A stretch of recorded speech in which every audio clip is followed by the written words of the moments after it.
Boa noite! Aguardando aqui as pessoas entrarem, no Instagram avisar que eu estou entrando ao vivo. Todas as segundas com sonhos incríveis. Vitória, oi amiga, beijo, boa noite.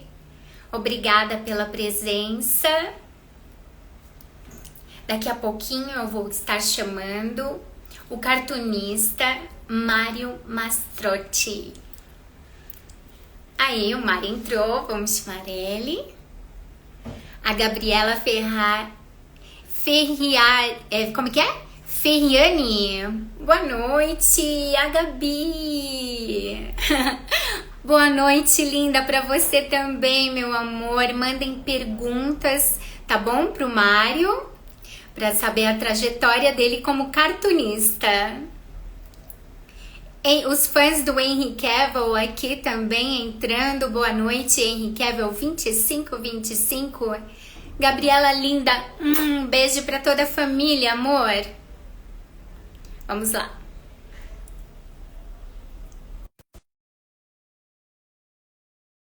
Vamos marcar uma live e você também, hein? Falando da sua profissão de enfermeira. Essa profissão tão linda.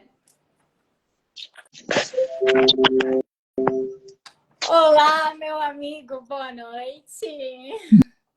Bem, e aí, Anne? Como vai? Que maravilha. Primeiro, obrigado pelo convite. É maravilhoso estar aqui no teu canal. Obrigada eu por ter esse privilégio de estar aqui, uma honra, com um grande cartunista brasileiro, premiado nacionalmente e internacionalmente, e ter trabalhado com um ícone do Ziraldo.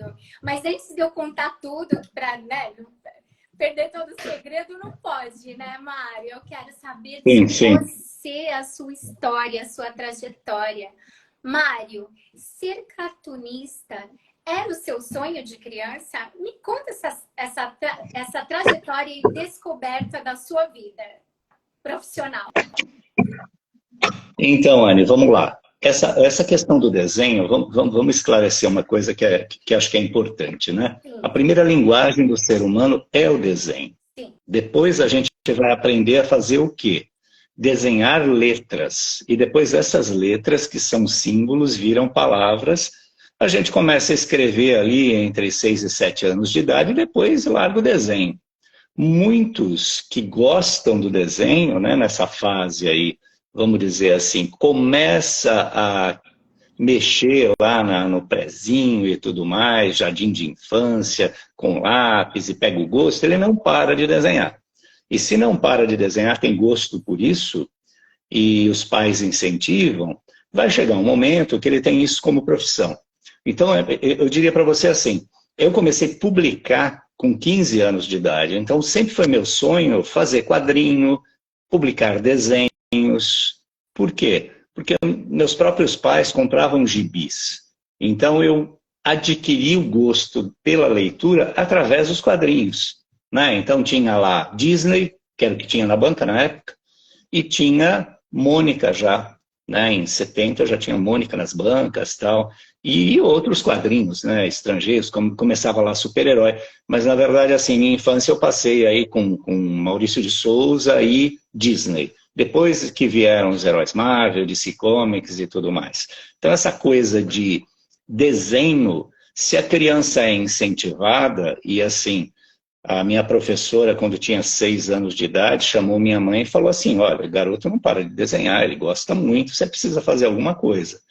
Como na época não existia escola de desenho, ou se existia, eles não tiveram contato, eles conseguiram ter contato com encontrar uma professora de pintura que tinha mais de 70 anos, que dava aula de pintura para outras senhoras que tinham a mesma idade. E eu tinha, assim, 7 anos. Então, você imagina, assim, eu aprendendo pintura antes de aprender desenho, que são coisas diferentes.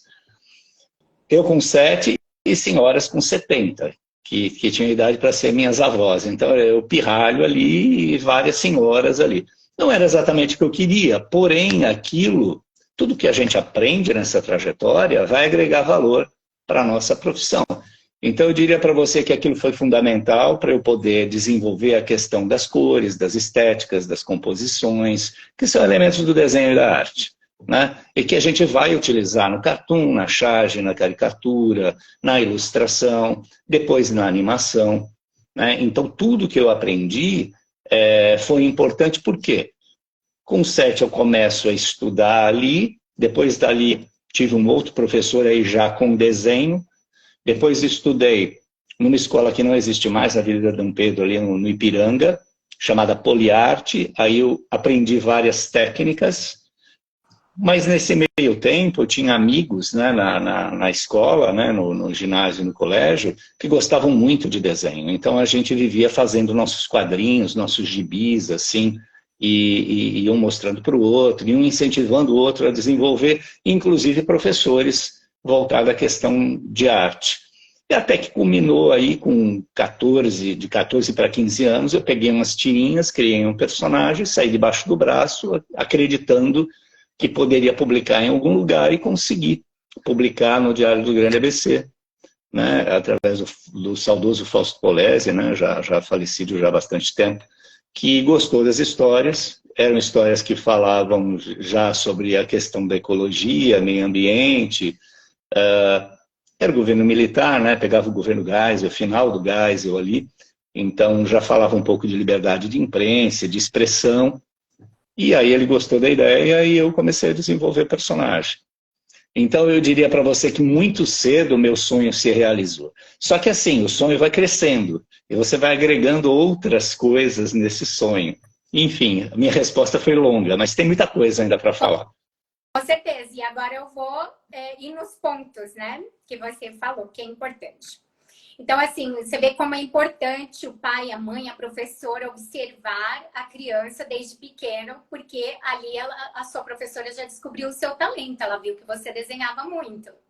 Uhum. Então, ali já era um ponto X, né? Você fazia com prazer, e tudo que se faz com prazer é muito mais fácil de se trabalhar durante sua vida, até o final da sua vida. Porque quando você faz com prazer, não é um trabalho, né? Uhum. É tipo... Sem dúvida. É uma coisa mágica mesmo, que só a hora que você morre que você vai falar, ponto. E assim, é lógico que o sonho cresce. E tudo você tem que estudar. Por mais que você nasça com talento, que seja autodidata, você tem que estudar. É importante essa trajetória.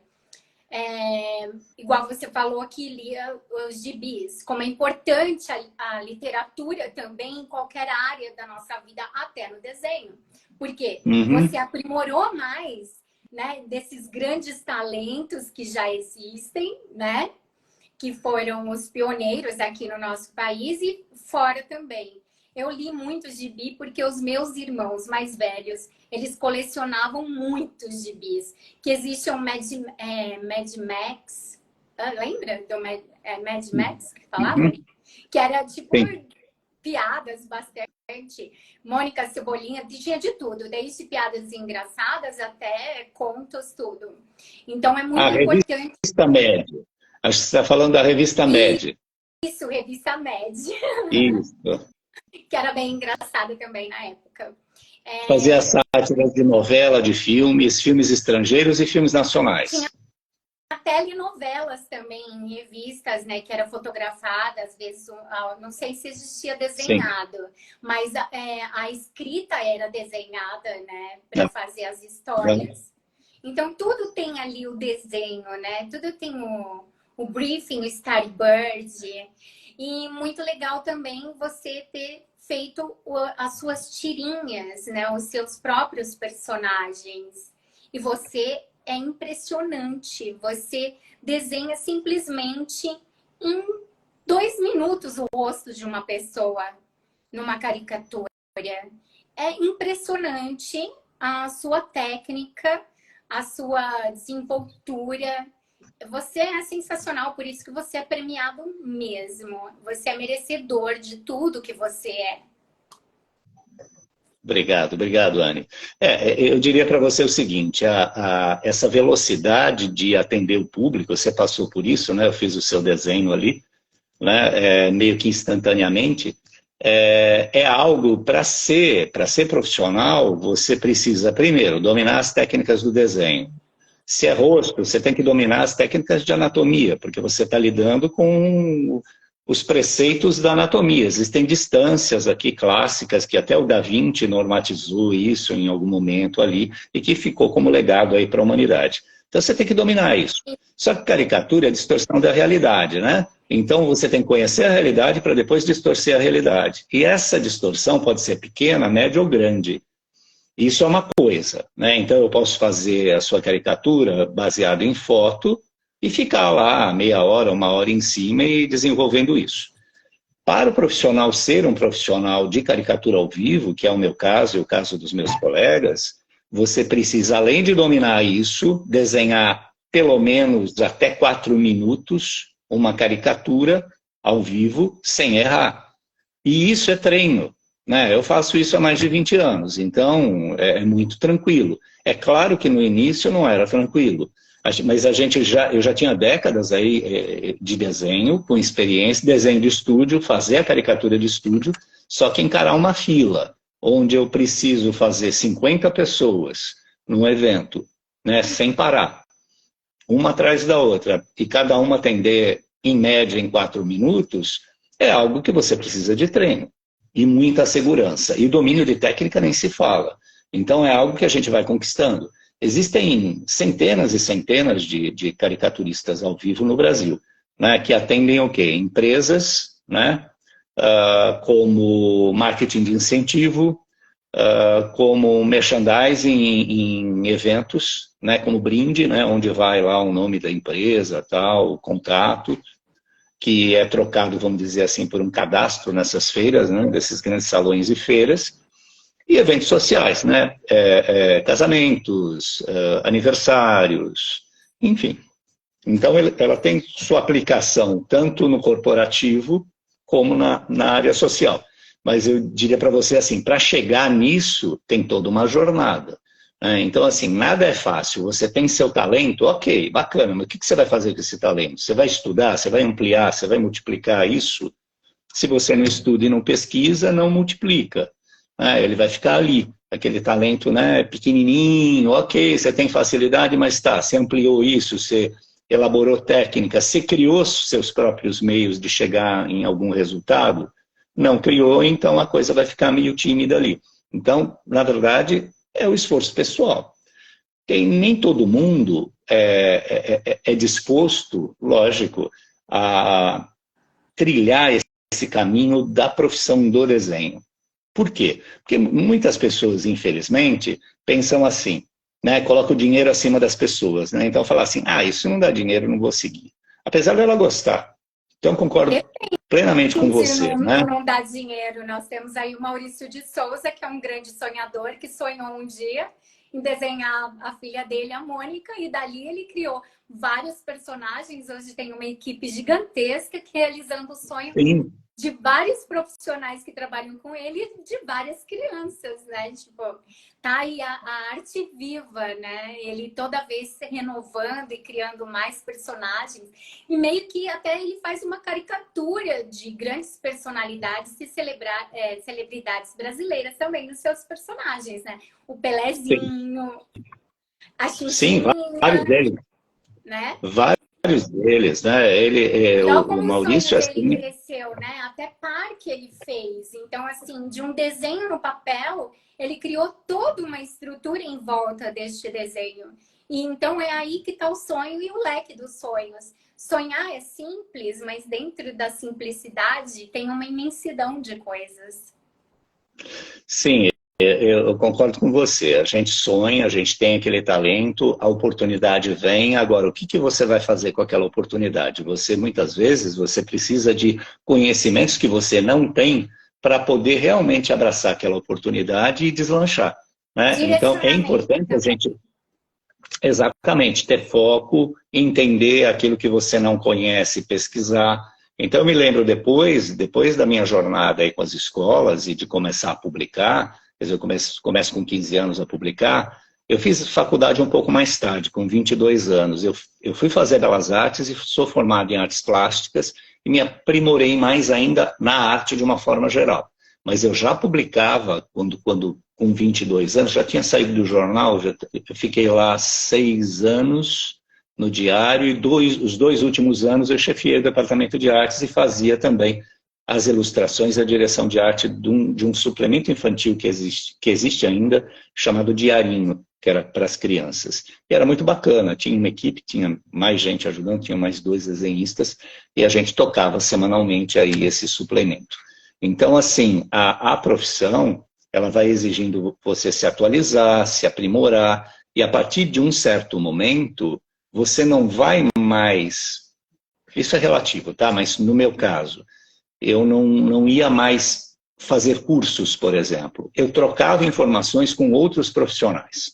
Então, chega um momento que você é reconhecido pelo seu trabalho e conhece outros profissionais que têm mais conhecimento, que estão no mesmo patamar que você, alguns que estão chegando agora, e é muito rico essa troca. Então, através de encontros, aí eu estou falando em nome dos cartunistas, né? Formamos lá uma associação nos anos 80 e o Sindicato dos Jornalistas ali na Rego Freitas, em São Paulo, né, quase em frente à Igreja da Consolação, emprestava para nós cartunistas um auditório aos sábados para a gente fazer as nossas reuniões. E então ali surgiu a AQC, Associação de Quadrinistas e Cartunistas. E foi lá que eu conheci muitos dos meus colegas que se tornaram amigos e que, a partir dali, a gente começou a trocar muito e houve um crescimento mútuo aí. Sabe, gente fazendo revistas independentes, que não existiam tantas oportunidades nas editoras, fazendo fanzines, que são uma espécie de revista independente, só que voltada para o fã, elas são temáticas. Eu mesmo cheguei a fazer com 2 amigos, um primeiro fanzine, depois a gente descobriu que era o primeiro, não sabíamos na época, primeiro fanzine de ficção científica do Brasil, chamado Hiperespaço, que durou 20 anos. Depois, para encerrar essa saga, a gente fez um livro com textos de ficção científica brasileira. Então, assim, a grande questão é, você tem o sonho realizado, só que esse sonho vai se ampliando. E você vai agregando valor em informação e vai trabalhando nele. E aí você faz uma seleção, porque a arte do desenho ela é muito ampla. Não dá para fazer tudo. A arte, de uma forma geral, é ampla. Se você pegar só o desenho, as artes plásticas, ela é tão ampla quanto todas as artes. Existem muitas possibilidades, muitas técnicas. Então a gente tem que fazer um recorte. Senão a gente fica maluco. Não dá para correr para todos os lados. Você se especializa em alguma coisa, ou faz alguma coisa durante um tempo, depois vai ter outras experiências. E eu sou um cara irrequieto, então eu gosto de fazer tirinha, por exemplo. Eu tenho essas tiras do Cubinho, desse personagem. Tenho outras séries de tiras. Fiz cartoon, fiz charge política, inclusive num jornal chamado Jornal Paulistano, que não existe mais, ali na Zona Leste, durante uns bons anos. Cartoon, eu participo muito de salões de humor no Brasil e no exterior. Já fui jurado de salão, ajudei a fundar salões de humor, participo e ajudo uma ONG de conscientização sobre doação de órgãos, né, e que nós estamos aí na 3ª edição do Salão de Humor sobre doação de órgãos, que a gente vai fazer agora, dia 27, à noite, né, às 19 horas, vulgo depois de amanhã, nós vamos fazer a abertura do 3º salão falando dos premiados. Né? Então, assim, o humor vai te levando para outras coisas, outros projetos, e aí você retroalimenta esse sistema, ou seja, você acumulou um determinado conhecimento, então você começa a distribuir esse conhecimento para as outras gerações e para aprimorar também a nossa arte, a nossa categoria. Falei demais, Ana, agora é você. Foi rapidinho. Nossa, hoje a bateria foi rápida aqui. Sério? Então, assim, recapitulando algumas coisas aqui. Bom, a definição do desenho muito importante que você falou. Eu tenho um sobrinho que ele é desenhista também. Ele é artista plástico. Hoje a tela dele é o corpo das pessoas. Ele virou tatuador, mas ele desenha fantasticamente em tela, em papel. Ele cria os próprios desenhos dele. Ele é sensacional mesmo. A pessoa vai lá, eu quero isso, ele desenha na hora. E ele é fantástico. É o mesmo talento aí que você. Eu acho um talento incrível. Porque eu fazia publicidade, eu também inventei um desenho. Eu vou te mandar até o desenho, o boneco que eu tinha. Legal. Que eu inventei Quero em ver. publicidade. Mas assim, eu sou péssima. Tipo, quando eu fazia desenho, né? Como é que chama? No SESI tinha aula de artes plásticas, eu acho que era, não sei. Eu sei que a gente desenhava aqueles quadradinhos, né? Mesmo para você copiar um desenho do outro, Sim. sem a colagem, você fazia os quadradinhos. Nossa, eu vi as minhas amigas, impressionante como não tinha erro. E elas eram fantásticas e eu não conseguia fazer nada, ficava tudo torto. Eu desistia, eu falava, nossa, eu não nasci para isso, né? Como é importante a gente saber o que a gente nasceu, o que não nasceu, e mesmo estudando, não vai. E também sobre o jornal, o Diário do Grande ABC. Existe ainda o Diário do Grande ABC? Eu sou andreense, eu nasci lá, apesar da minha família toda ter nascido no Paraná, né? Lá Paranavaí, Rondon, por todo o lado do Paraná. Eu nasci em Santo André. Então, o diário fez parte da minha vida, porque o jornal era todo dia entregue na minha casa. Então, eu lia também o jornal, mas eu não lia política, tá? Eu lia os quadrinhos. Por isso que a hora que você falou, eu queria saber se era aqueles quadrinhos que havia no final do jornal, que vinha palavra cruzada. Eu fazia toda aquela parte final do jornal, que tinha as historinhas também. Você fazia parte daquelas historinhas, da parte do jornal? Então, sim, meu personagem saiu lá durante 6 anos, todos os dias, e simultaneamente, um ano depois de publicar no Diário, teve uma distribuidora de quadrinhos do Rio de Janeiro, a ECAB, que não existe mais, que me contratou para distribuir os quadrinhos de 2 outros jornais, na Gazeta de Vitória e no Jornal de Brasília. Então, eles saíam simultaneamente no Diário, em Vitória e em Brasília. E minha tirinha saiu durante todo esse período, né? Depois eu cheguei a publicar em outros jornais. Ela, na verdade, eu não tenho mais publicado já faz uns 3 anos, mais ou menos. Mas ele saiu em vários jornais e algumas revistas aqui no Brasil, né? E aí depois eu me dediquei a cartoon, a outras séries, né, de tiras, né? Mesmo no Diário tinha a série do Cubinho, tinha a série dos Filhos da Máquina, que eram 2 garotos meio alienados, assim, que torravam a grana do pai que era empresário. Era esse o mote da tira. Muito tempo depois eu fiz uma série chamada Decoração e Demente, que os personagens têm o coração aberto, e tem um personagem chamado Mércio, que tem uma torneira que sai para fora, e que ele pega o copo e enche a torneira lá com um líquido que seria o afeto. Então ele vende afeto, é um vendedor de afeto. É um cara sisudo, porque se ele sorrir, ele vai dar afeto. Ele é um vendedor de afeto.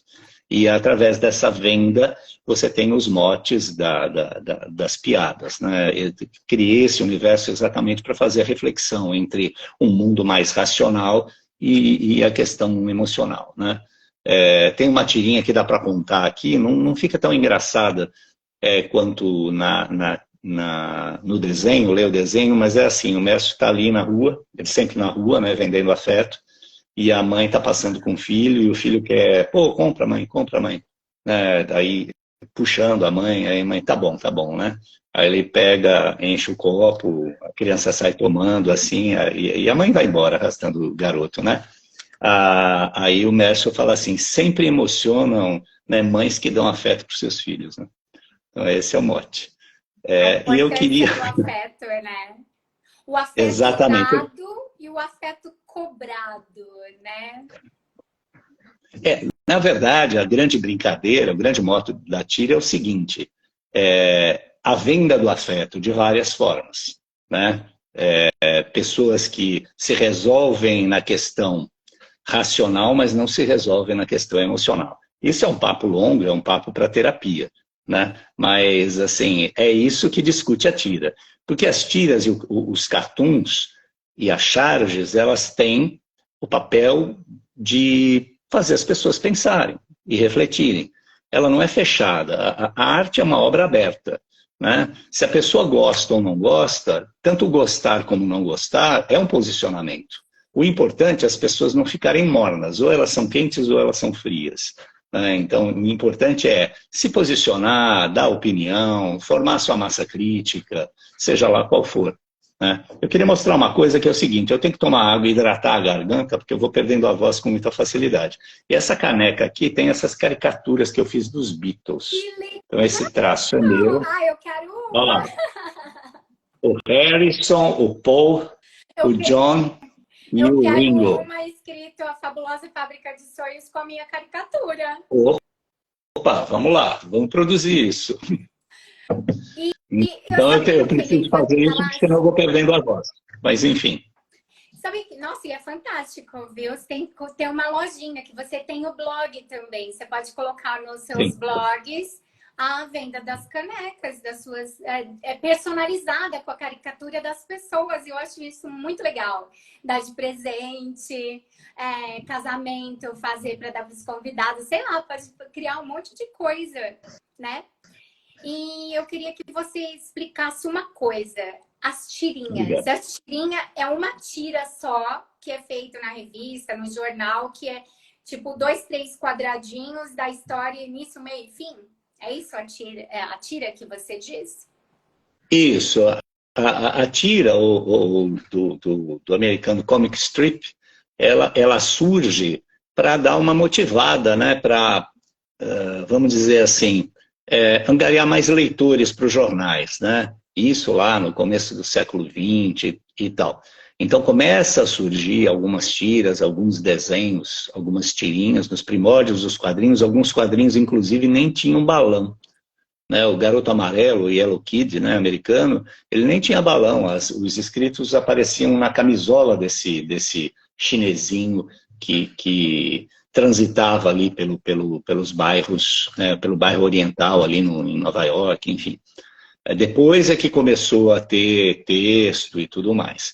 Então esse comic strip, ou tirinha, ou banda desenhada, como se fala em Portugal, ou bande dessinée na França, enfim, o fumetto, né, na Itália, é algo que é um fenômeno que surgiu para poder alavancar e criar mais interesse para os leitores, né? Queria pegar outras fatias, né, de mercado para a leitura. E fez muito sucesso isso. Né? Tanto é que muitos personagens, por exemplo, Recruta Zero, Dick Tracy, tiras, inclusive, naquela época, elas tinham continuação. Então, você tinha 3 quadrinhos hoje, amanhã tem mais 3 quadrinhos. Então, você imagina ler uma história policial, por exemplo, a prestação, né? Ou seja, 3 quadrinhos por dia. Era um negócio... Era interessante, mas era angustiante, né? Porque era muito picado, né? Funcionou durante um tempo, depois isso ficou de lado e as tirinhas ficaram mais preservadas para o humor gráfico, né? Então você tem uma abertura, uma escada no meio e um desfecho. Né? Você não tem muito espaço. Normalmente são 3 quadrinhos. Agora, a tira pode ser um quadrinho só, a tira pode ter ou não texto, pode ter mais quadrinhos, desde que mantenha aquela proporção. E super inteligente, tanto dos jornais que inventaram isso, que realmente chama atenção, tanto é que eu, quando criança, já, né, acho que com 5, 6 anos eu já olhava, então, assim, já ganhou uma leitora ali, né? Através da última página ali do jornal, signo, tipo, que colocavam horóscopo, os quadrinhos, cruzadas e mais um monte de entretenimento que tinha ali. Então, é importante mesmo isso.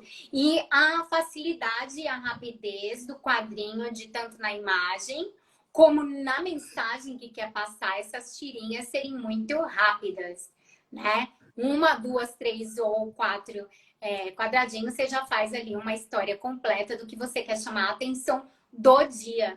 E me explica a charge. Qual é a diferença da tirinha e da charge?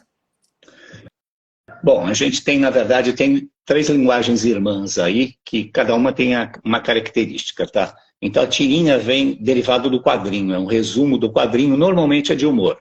Existiram as tirinhas sequenciais de aventura? Sim, mas isso já caiu em desuso já há bastante tempo. Então as tirinhas se restringiram à questão do humor. E às vezes você tem uma tira-charge que faz alguma crítica. Isso é uma coisa. Outra coisa é o cartoon. O cartoon é a piada de ilha, aquela piada de costumes. Muitas vezes não tem texto. E ela é atemporal. Eu publico hoje, eu posso publicar daqui a um ano, ela não perde o seu humor, ela não perde o contexto. Por quê? Porque são coisas universais. A charge é um gênero jornalístico, tá? Tanto é que eu posso requerer meu registro de jornalista chargista. Assim como existe o jornalista diagramador e assim como existe o jornalista fotógrafo. Então, ele não é um jornalista do texto. Famoso que faz charge, que até ele fazia várias na Rede Globo. Como que é o nome dele? Esqueci. Na Rede Globo. Como é que é o nome, baby? Ele falava que fazia aquelas charges do Big Brother. Tinha um xamã. Xamã? Agora eu não tô lembrada e o meu irmão também não tá lembrado, então. Não, Maurício Ricardo. Universitários, cadê o diretor? Não, acho que é o Maurício Ricardo. Ele fazia charges.com. Exatamente, ele mesmo, que eu acho dele super inteligente. Rápido e objetivo no que quer falar e do momento, né? Super atual. Então, Maurício Ricardo, eu conheço o Maurício Ricardo, eu tive a oportunidade de conhecê-lo numa premiação. Ele faz sozinho tudo aquilo, é uma charge animada, na verdade.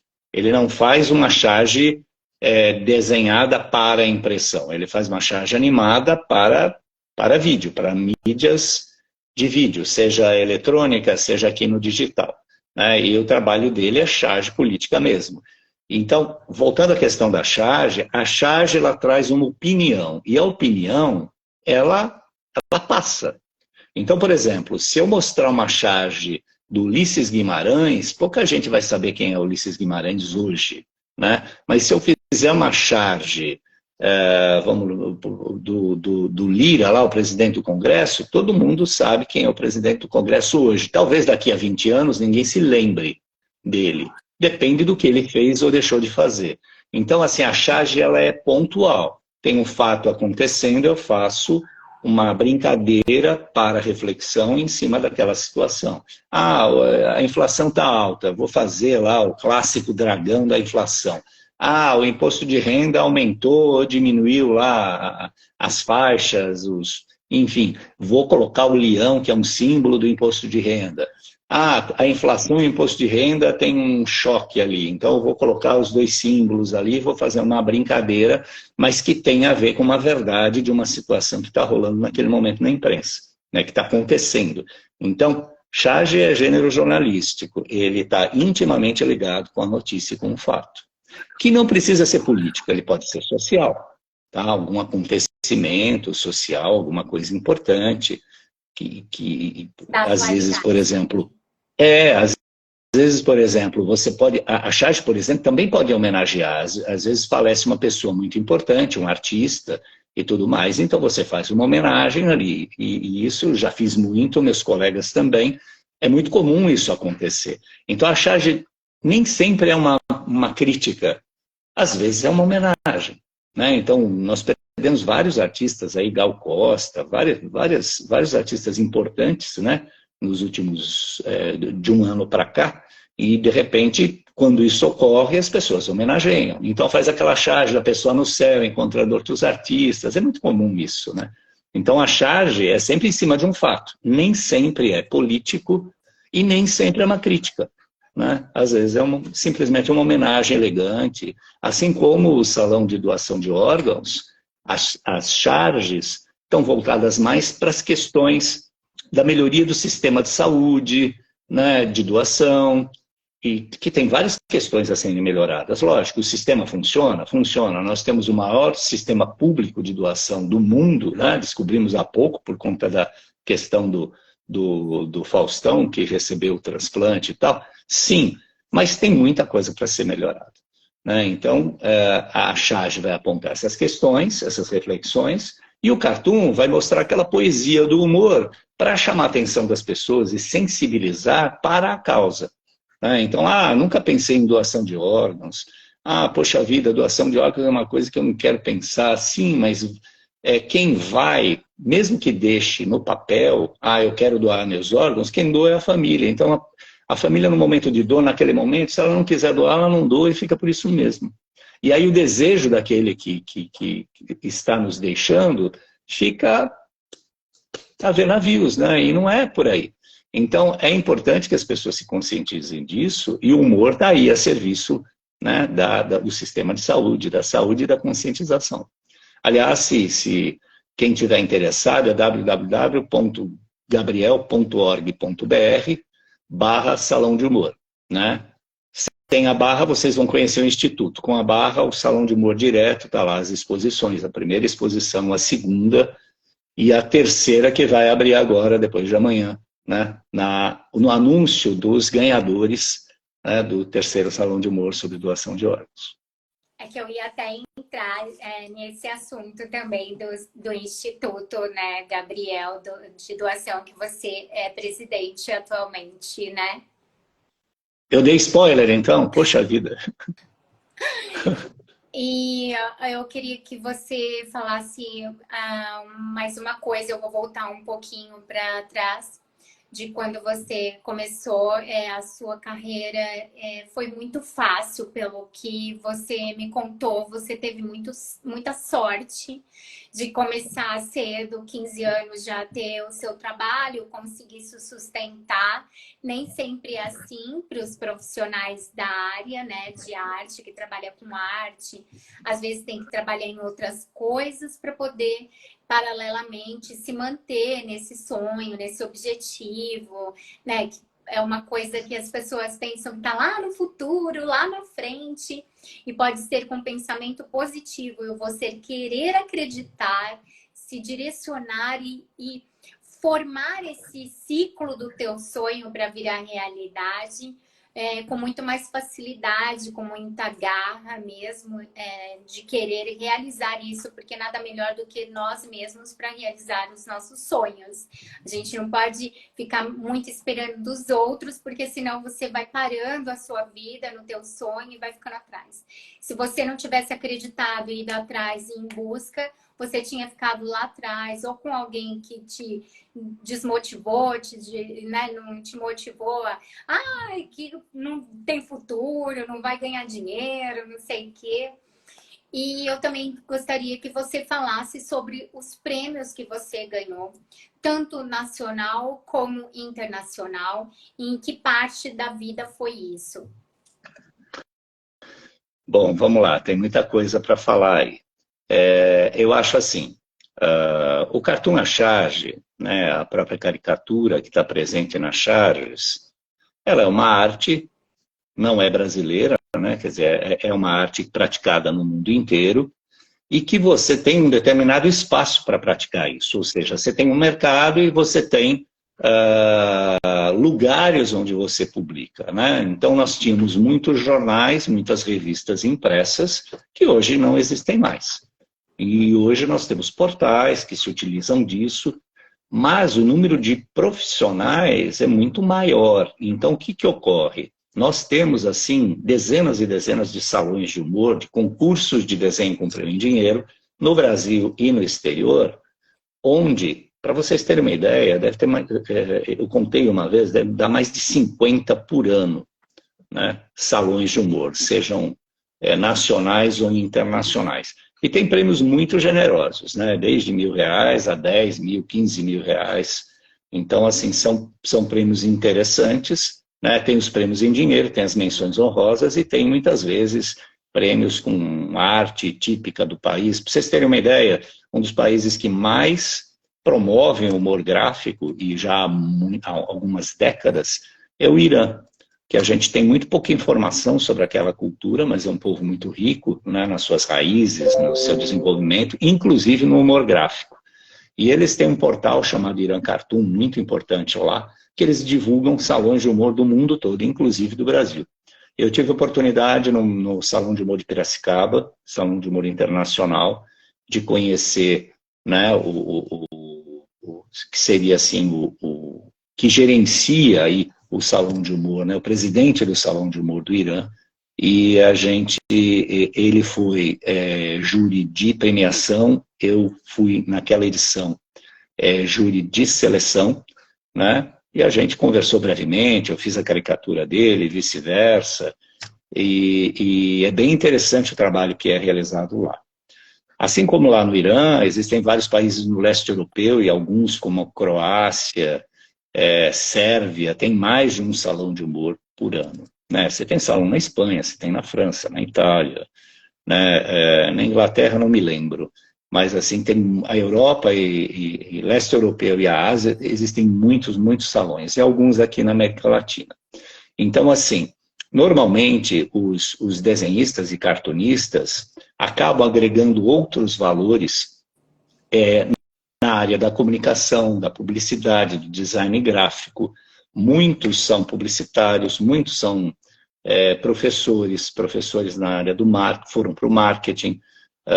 Eu mesmo leciono na Universidade Metodista em marketing hoje, né? Então, assim, a gente acaba não trabalhando exclusivamente com cartoon com o passar do tempo e agregando a área da educação, da arte, da comunicação, um pouco do marketing, um pouco da publicidade, que na verdade são áreas irmãs que se complementam, porque a gente está numa sociedade complexa. Então, as oportunidades, os sonhos se realizam, mas você vai agregando valor, né, Anny? Vai juntando daqui, vai juntando dali, e de repente se abrem outras portas. A minha ida à universidade, por exemplo, veio por um convite. E eu nunca sonhei dar aula na universidade. Eu já era formado na Belas Artes, na época eu não precisava ter pós-graduação, hoje é necessário, já há bastante tempo por lei.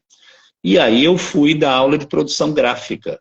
Por quê? Porque eu tinha um estúdio de comunicação, e esse estúdio fazia muita cartilha para treinamento. Para quem não sabe o que é cartilha, é um gibizinho que vai falar sobre uso de equipamento de proteção individual, vai falar sobre questões de higiene e saúde, certificações. Então, uma parte da minha vida eu trabalhei com quadrinho corporativo, ou seja, para as empresas, voltado para esse tipo de formação. Então, não deixa de ser quadrinho, não deixa de ser educação e treinamento, porque treinamento é educação, e a gente está praticando a nossa profissão. É muito interessante e importante, um assunto que ficou lá atrás, é bom dizer, que, por exemplo, a criança praticar o desenvolvimento de história em quadrinho na escola, ler quadrinho e praticar o quadrinho, ela está desenvolvendo várias habilidades. Por exemplo, a história em quadrinho você tem o roteiro, você tem o começo, meio e fim de toda a redação, você tem que escolher os argumentos dos personagens, você tem que criar perfis de personagens, você tem que pensar o design desses personagens, a personalidade de cada um deles, e isso é uma grande reflexão para a criança. Porque, na verdade, a criança vai colocar o quê? As coisas que ela vê naquele momento. E, através desse desenho, você pode até analisar e avaliar como é que essa criança está se desenvolvendo. Então, quadrinho didático, quadrinho como instrumento didático, já se tem muitos estudos e livros que têm um potencial fabuloso de desenvolver as habilidades e as reflexões das crianças em montar histórias, roteiros e estruturas e entender os papéis das pessoas, os perfis das pessoas, as diferenças, as opiniões. Então, ele é fantástico nesse sentido também. Não só a leitura, mas a prática dele em sala de aula. E você fez até eu lembrar, a aula que eu tinha era educação artística. Eu tive aulas de educação artística que eu tinha sobre todas as artes. A escola que eu estudava era o SESI 166, que eu acho uma das melhores escolas que tem no Brasil. Eu não sei se tem SESI no país inteiro, mas aqui em São Paulo todas as escolas são muito boas, que ensina tanto a educação artística como a educação física também, ser bom para a cabeça, né? Tudo, né? Corpo, mente, tá tudo. O aluno tem que estar completo, entregue ali, né? Ele tem que ter essa hora e esse espaço para ele relaxar também mentalmente e fisicamente, né? E que pode levar para a vida isso, né? Sim, eu diria para você que o desenho, o quadrinho e as narrativas através da história em quadrinho é um grande instrumento de educação. Na verdade, as histórias, o ser humano adora contar histórias e ouvir histórias. né? Haja visto a questão das novelas, a questão dos filmes e do próprio quadrinho. Então, é importante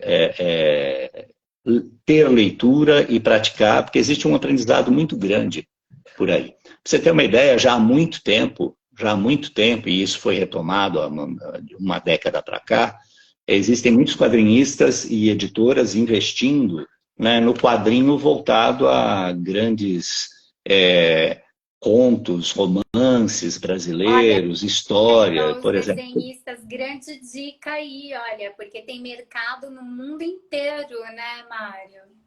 Exatamente. A gente tem aí, por exemplo, História do Santos Dumont em quadrinhos, História do Dom Pedro II em quadrinhos, essa de Queiroz em quadrinhos. Existem trabalhos fantásticos voltados a isso. Então, assim, a criança... Para onde se direcionar, tá aí uma grande dica de ir para essa área aí, né, que está em crescimento.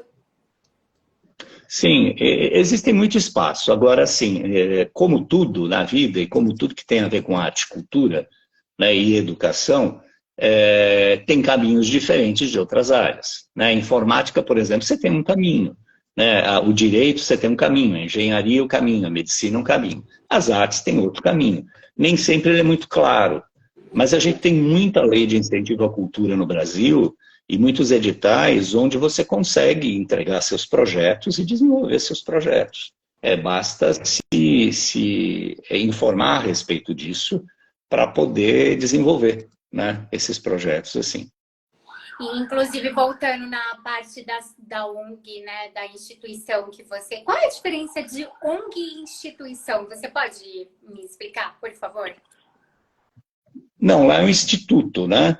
Esse instituto é uma ONG, né? Então, é uma designação técnica, na verdade. Agora, a ONG, existe uma lei das ONGs, onde a prestação de contas com o governo, né, e com as instituições estabelecidas é muito séria e muito detalhada. Então, tudo tem que estar muito bem contabilizado, tá? Porque se trabalha muito aqui a questão das notas fiscais, do ICMS e outros tipos de incentivo. Então, as ONGs, elas têm um regimento, uma lei específica que tem que ser seguida. E seguindo essa lei, à risca e prestando contas, elas funcionam, elas são aptas a fazer captação. Com essa captação, elas podem sustentar, no início, uma pequena equipe para poder fazer o seu trabalho, né? O pessoal costuma chamar as ONGs de terceiro setor, né? Então, esse setor, ele presta um serviço relevante e tem crescido muito no Brasil. É óbvio que, como todo e qualquer setor, a gente ouve falar muito de ONGs que ficaram na mão de políticos, eram só ONGs de fachada para captar recursos e não desenvolver o trabalho que se propôs, mas não é o caso dessa ONG, não. Essa ONG é uma ONG extremamente séria, né, que foi aberta por conta de um casal que teve uma filha com anencefalia, tentou doar seus órgãos, não conseguiu porque a lei não favorecia. A lei dizia que se não tem cérebro, quem tem anencefalo é aquela criança que não tem cérebro. Quem não tem cérebro não dá para detectar, atestar morte cerebral. Se não dá para atestar morte cerebral, então não dá para doar os órgãos. A lei era burra, e aí eles batalharam, não conseguiram doar os órgãos, e batalharam durante 10 anos aí, através da Associação Brasileira de Transplante de Órgãos, fazendo pressão com o Ministério da Saúde na época, questão dos 20 anos atrás. Eles conseguiram, depois de 10 anos, mudar a lei lá no Congresso Nacional. Então, assim, só para vocês terem uma ideia, o Congresso é assim, o Congresso, se a sociedade não faz um movimento específico diante de uma determinada demanda, eles não têm como saber da necessidade, porque eles estão olhando para várias outras questões. Então, a sociedade tem que se mobilizar, colocar através dos caminhos e dos meios, e aí sim, eles entenderem que aquilo é relevante e votar uma lei específica. Isso é para tudo. Né? É lógico que a gente não vai entrar nas questões políticas dos interesses, não é isso que eu estou dizendo. Eu estou falando das questões que o Congresso está lá para elaborar leis de acordo com as demandas da sociedade. Então, se a sociedade também não faz o movimento, nada acontece. Né? Exatamente. Se a gente não faz o movimento, nada vai acontecer. Deixa eu tomar um gole d'água, senão eu vou tossir. Por favor. Eu vou entrevistar semana que Obrigado. vem, eu vou entrevistar uma técnica de enfermagem, a Mayara Capone, e a gente vai falar sobre várias coisas também, inclusive aqui a Vitória também é uma enfermeira que eu conheci, uma é técnica de enfermagem, a outra é enfermeira, cada uma na sua área, a gente vai conversar e ela falou aqui, será um prazer, né, participar aqui.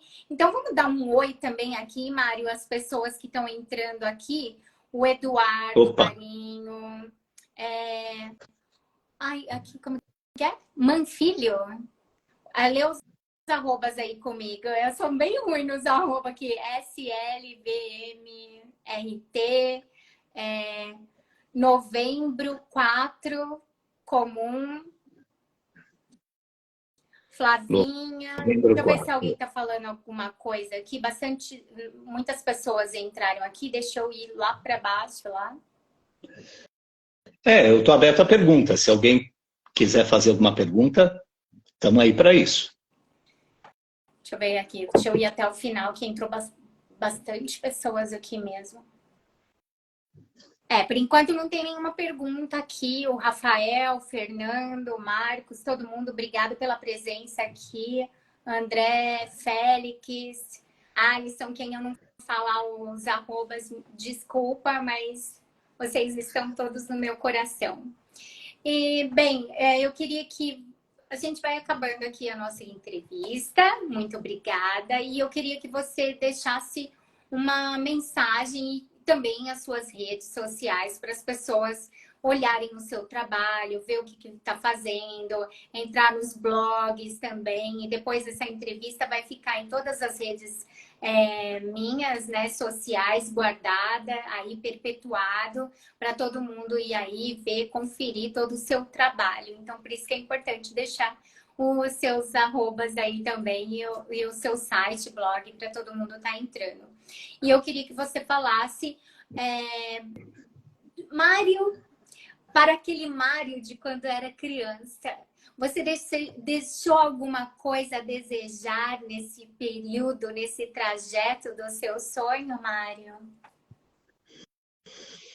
Olha, assim, eu diria para você que a arte é algo fantástico e que a gente não tem idade para produzir, né? Eu sinto que ainda vou produzir muito, tenho feito projetos, editei muitos livros coletivos, a gente não falou sobre isso, mas assim, Então, juntei muitos cartunistas Vamos em falar. livros coletivos, exato, com a editora Virgo, que foram aí 10, 12 anos de edição, não foram tantos livros, foram 25 livros, foram mais de 100 cartunistas no Brasil inteiro, muitos amigos eu criei nessa empreitada, porque eram livros independentes, onde todo mundo se cotizava, eu criava o projeto, entrava com a mesma cota com todo mundo, a gente dividia a tiragem, cada um lançava em sua cidade. Então, era bem bacana isso.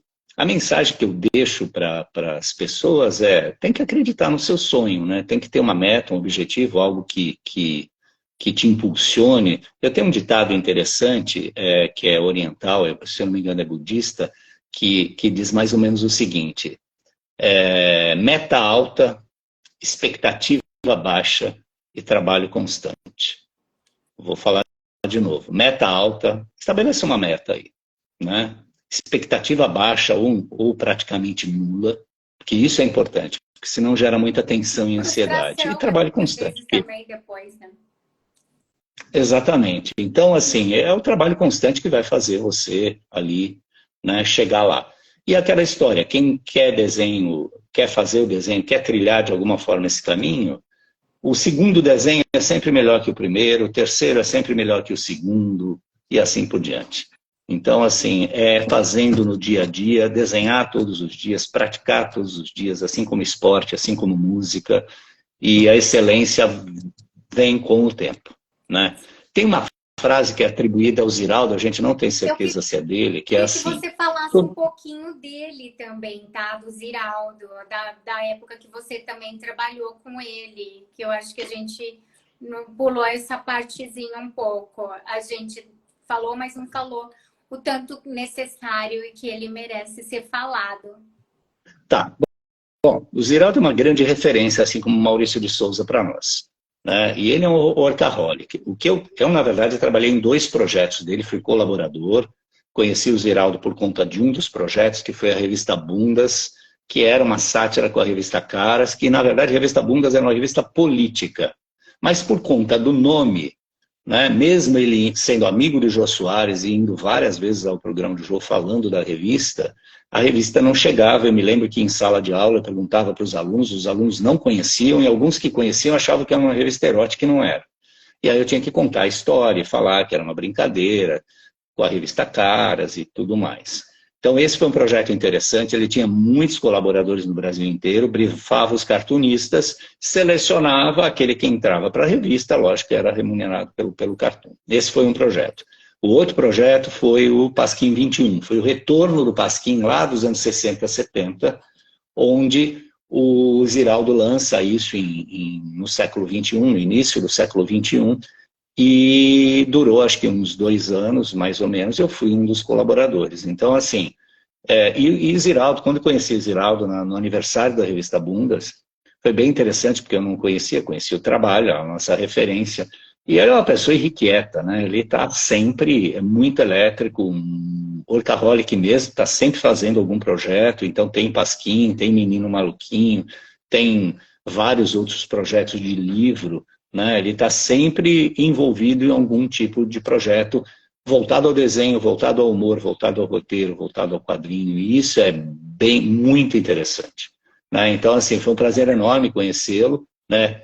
Eu o encontrei em outras oportunidades, nesses salões, nesses eventos, mas, assim, é uma pessoa que nos honra com o incentivo que ele deu, né, a toda a categoria, né, ele e Maurício de Souza. E os dois viraram filmes, né? O Ziraldo foi o Menino Maluquinho e o Maurício, a Mônica, né? O filme. Até que foi lançado até agora um de novo, né?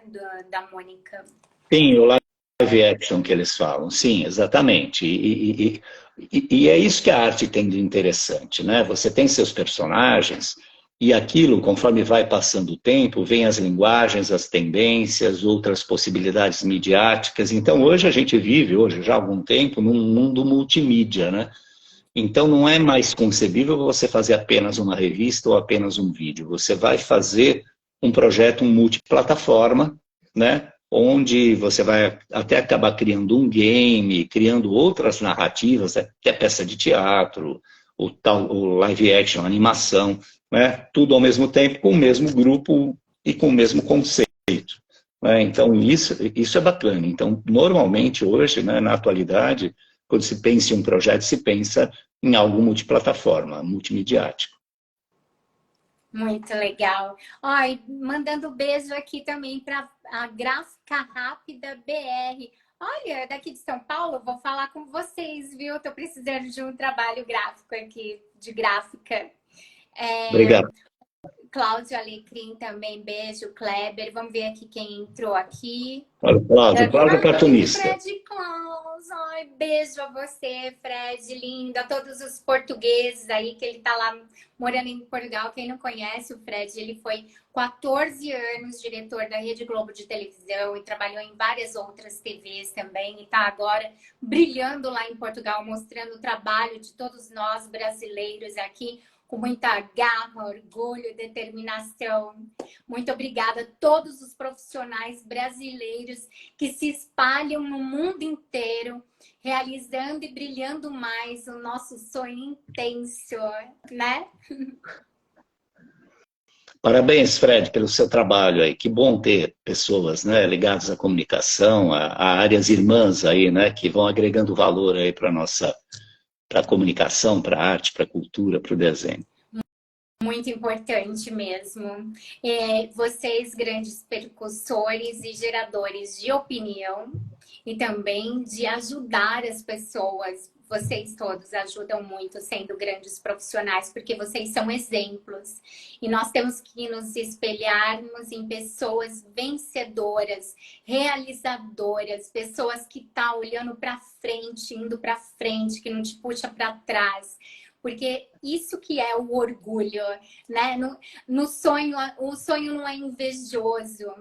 porque cada um tem o seu próprio sonho. Então, eu estou muito ocupada realizando o meu sonho e realizar cada vez mais. Então, eu não tenho tempo de invejar e querer o sonho do próximo.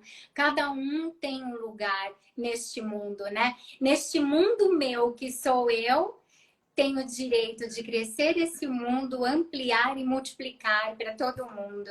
E é por isso que eu dou aqui, através do meu sonho, todas as segundas-feiras, a oportunidade de grandes sonhadores e realizadores como vocês, de estar aqui brilhando. Vamos ver o que o Fred está falando aqui? Obrigado, vamos lutando. Nossos exemplos são os anônimos que nos... Hã? Anônimos que nos inspiram a fazê-lo ser alguém. Isso. Legal, é isso. Eu acho que a Anne falou uma coisa importante, obrigado, Fred, pela participação, que é assim, a gente acumula essas coisas que ninguém pode roubar, eu diria assim, que são as mais importantes da vida, e o grande prazer que a gente tem quando a gente acumula conhecimento ou alguma coisa nesse sentido é compartilhar. Porque quando a gente compartilha, o nosso conhecimento sempre aumenta. E isso é fantástico. E foi isso que me fascinou a lecionar, né? Em publicidade, primeiro em criação, depois em marketing. Né? E também em vários cursos de caricatura e desenho. Quanto mais a gente ensina, mais a gente aprende. E mais a gente cresce. E o conhecimento e o crescimento também vai acontecer fora da gente. Então isso é fantástico, é algo que não tem preço e não dá nem para explicar direito que fenômeno é esse, mas é gostoso compartilhar, né? Depois que a gente acumula algum conhecimento, porque acumular qualquer coisa para nós, em termos de conhecimento e vivência, incomoda, né? Vamos colocar assim, entre aspas, né? Não incomoda de uma forma gostosa, né? Você sente, em determinado momento, que você tem que passar aquilo para frente, para a nova geração, para as pessoas que estão interessadas, então esse compartilhar é fantástico, eu acho que a gente tem que vivenciar, não perder oportunidades de compartilhar isso. E isso faz parte, acho que, de todo o sonho.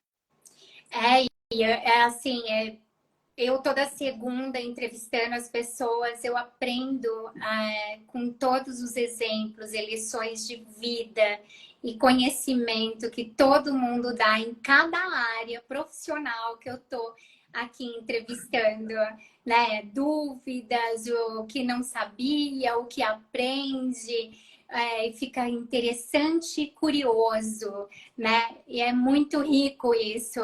E eu, como também profissional na minha área, aprender o ao vivo, ali, o cara a cara, olho no olho, né?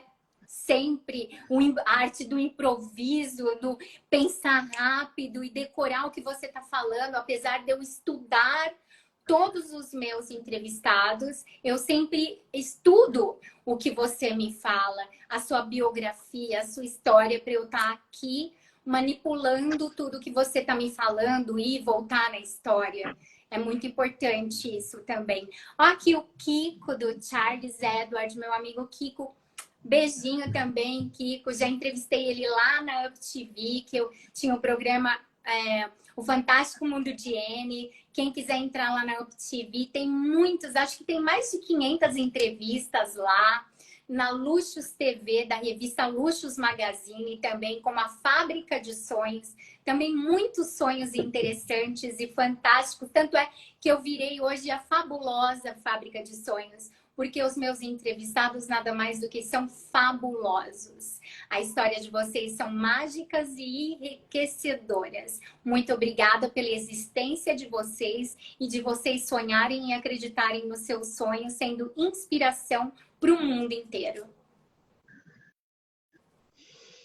Bom, Anne, eu só tenho a agradecer a oportunidade que você está me dando. Eu gostaria só de deixar meu Instagram aqui, que é Mário Mastrotti, é Mário Mastro TTI. É fácil de guardar. E assim, eu posto todos os dias sempre frases motivacionais que eu transformo em cartoon, pessoas segurando caricaturas, enfim, sempre meu trabalho, alguns vídeos com aquela linguagem Draw My Life, né, o Fast Bird Animation, enfim. Agradeço demais. Contratar você para algum evento corporativo ou tipo de empresa final do ano, também pode, não pode? Você tem... Não, sem dúvida. sim, a gente agenda, né? A gente tem uma agenda, né? Então, se as pessoas precisarem, e outra coisa, assim, eu não trabalho sozinho. Quando você tem um evento muito grande, então, lógico que nós temos colegas que se Sim, tornaram tem uma amigos e que equipe. formam grupos, um grupo, uma equipe para atender grandes demandas, né? A caricatura ao vivo tem Com isso. certeza. Mas, assim, eu E é uma grande sou muito grato. atração. Eu já fui em festa que tinha e era a atração da festa. O pessoal se diverte muito, é bem bacana. E é algo que fica, né? Porque é a identidade de cada um, né? Um brinde personalizado. Então, por isso que faz muito sucesso há tanto tempo, né? É bem interessante. O Fred está falando aqui, exatamente. Compartilhar, continua achando isso o mais importante na vida. Isso é o que chega hoje e diz, puxa, como somos felizes de conhecer tanta gente interessante. Eu acho que nós somos privilegiados, viu, Fred? Porque essa área é fantástica. A gente tem que gostar muito de gente, gostar muito de troca, ouvir todas as bocas, todas as ideias, né? Processar tudo isso Filtrar. e sentir muito, né? Não é só o racional, é o emocional, tem emoção, tem sentimento, e para a gente trabalhar com arte tem que colocar o coração ali, senão acaba não sendo de verdade, né? Pelo menos eu acredito nisso e tenho constatado na minha vida, assim, a cada instante, quando a gente produz, que um trabalho sincero você tem que colocar ali, não é só racional, não. Você tem que colocar o coração, o sentimento, tem que ter muita sensibilidade para que aquilo atinja o coração das pessoas. Bom, eu acho que tudo na vida, o amor tem que ser sempre na frente. Como diz na Bíblia, né, 1 Coríntios 13, sem amor eu nada seria. Então, acho que ninguém na vida é nada sem o amor. Porque tudo na vida tem o amor. Você tem que gostar para comprar alguma coisa. Você tem que gostar para viver com alguém ao seu lado. Você tem que gostar para você trabalhar, porque senão você chuta o cachorro, xinga a galinha, maltrata o galo, tipo, a vida vira um tormento e não, né, uma coisa mágica e maravilhosa que a vida tem que ser, de total gratidão e agradecimentos, seja momentos bons ou ruins, transformar aquele 1 segundo que foi ruim num dia inteiro de luz e felicidade. Né? E se aquele dia inteiro não foi ruim, dorme, relaxa e acorda, porque não vai dar para mudar o que passou. Então, muda o que ainda vai passar, né? O que ainda vai vir, né? Na nossa vida. Viva o presente e espere que o futuro seja melhor plantando o agora, né? Os meus erros de ontem são os meus acertos de amanhã, e se eu não acertei, tudo bem também. Não sou perfeita. Viemos no mundo para aprender, conhecer, sabedoria. O que temos que levar nessa vida? Amor, sabedoria e sonhos realizados. Exatamente, eu acredito nisso, eu acredito que a gente aprende com todo mundo o tempo todo, basta ter disposição e olhar para isso. Eu costumo dizer que metade do copo cheio é sempre metade do copo cheio, podia estar vazio. Vamos E tem transportar gente esse que copo aí. insiste em olhar a parte vazia, né? Tem gente que insiste em olhar a parte vazia, né? Sempre olhando a falta e não o que tem, dá valor para o que se tem. Às vezes se tem, parece que se tem tão pouco, mas quando a pessoa começa a observar, ela tem mais do que às vezes ela merece. Então a gente precisa valorizar o que a gente tem, seja lá o que for, porque quem não valoriza o que tem não merece mais que isso. Então nós precisamos fazer esse movimento, né? É importante, né? Não é ser otimista, aquele otimismo, né, desvairado, não é isso. O otimista, ele é sempre alguém com os pés no chão, que está olhando para as coisas boas e aproveita aquelas coisas boas que ele tem. Né? E não fica olhando para o vazio, porque se a gente quiser olhar para as coisas ruins, tem um monte de coisa ruim também para olhar. Mas para quê? Né? Para ficar deprimido, para ter que tomar Rivotril depois. Não, vamos olhar para as coisas boas, né? Vamos aproveitar esse tempo bom. O Gardenal, sei lá, eu nem sei o nome de remédio. Eu faço questão de não guardar nome de remédio, sabe assim, já para não ter conexão com isso. Não, se precisar, se o médico disser que precisa, ok, mas eu não vou ficar guardando o nome de remédio. Eu deixo o meu HD livre para criar coisas, possibilidades, coisas interessantes. Ocupar ele com coisas boas. Né? Muito importante. Hoje eu até fui no médico e o doutor Gabriel falou que eu não preciso tomar remédio. Ele não gosta que eu tome remédio, eu também não gosto de tomar remédio. Mas como eu tava com um probleminha alimentar, então ele me passou só 2 coisinhas só, tipo, como é que chama? Tipo, acho que é um associado ao Dramin e tal, e isso aí. E é muito importante, né? A gente não ficar viciado em tomar uma coisa que é manipulada para manipular a sua vida. Fazer você esquecer um problema ou fazer uma felicidade falsa, né? A gente tentar se autocurar, né? E o conhecimento também, fazer uma terapia também. Eu até vou começar segunda-feira aí fazer uma terapia. Eu faço. Quinzenalmente eu estou fazendo terapia. É muito bom. É uma consultoria pessoal. Como a minha mãe falava, quem canta os males espantam. Então a aula de canto que eu estou fazendo também está sendo muito bom. O Fred está falando, não adianta colocar a ambição na frente dos corações, exatamente. Instituto Gabriel acabou de entrar aqui. Ali, vamos mandar alguns beijos aqui, Mário? Lê aí alguns, ó. A Maiara Carvalho. É que aqui para mim não aparece muita coisa. Eu só vejo a Aline, obrigado Aline, beijão. O Eduardo Marinho, abraço. O Instituto Gabriel eu vi, que é o pessoal da ONG, né, que eu te falei, da doação de órgãos. Obrigado aí pela presença. Deve ser o Bruno que está aí, ou a Maria Inês. A Maria Inês é presidente do Instituto. Mas que legal que eles estão participando. Cláudio Torres. Ai, o Cláudio, ele é professor de tênis. Olha, vamos conversar sobre isso, Cláudio. Bom você ter aparecido aqui, meu grande amigo. J. Job, é isso?